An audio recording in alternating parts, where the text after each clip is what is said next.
Fox News' Scott Wolchek joining us now live with the latest on this case. And Scott, we understand that he and his wife were separated. Did they have domestic issues in the past like that?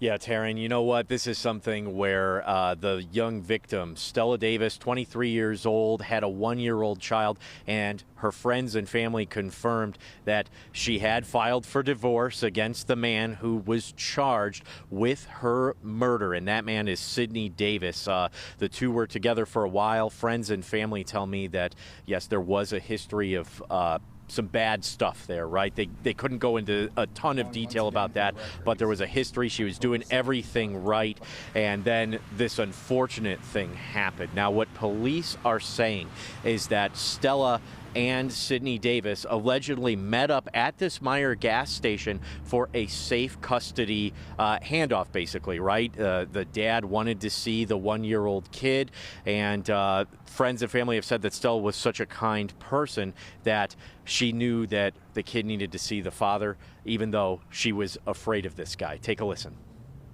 Didn't feel safe around him, and in this terrible incident, she just thought that he wanted to see his son, and her loving her son very much, she did not want to keep him away from the father. She always thought about her son over herself, and it led to this horrible incident. Her last social media post was, "I will flip this world upside down for my son, remember that." And that was the last thing that she's ever posted on social media. So that should tell you exactly how much she adores and loves her son.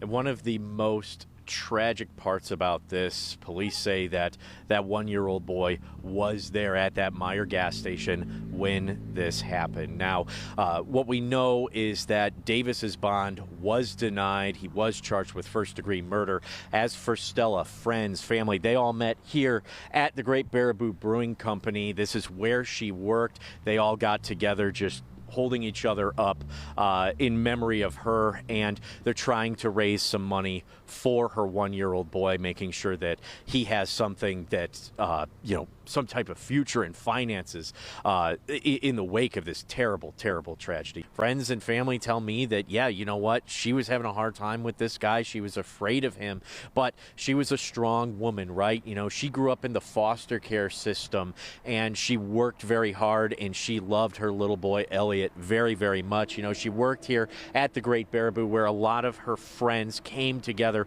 just in remembrance. They're heartbroken right now, but right now, their main goal is taking care of her baby.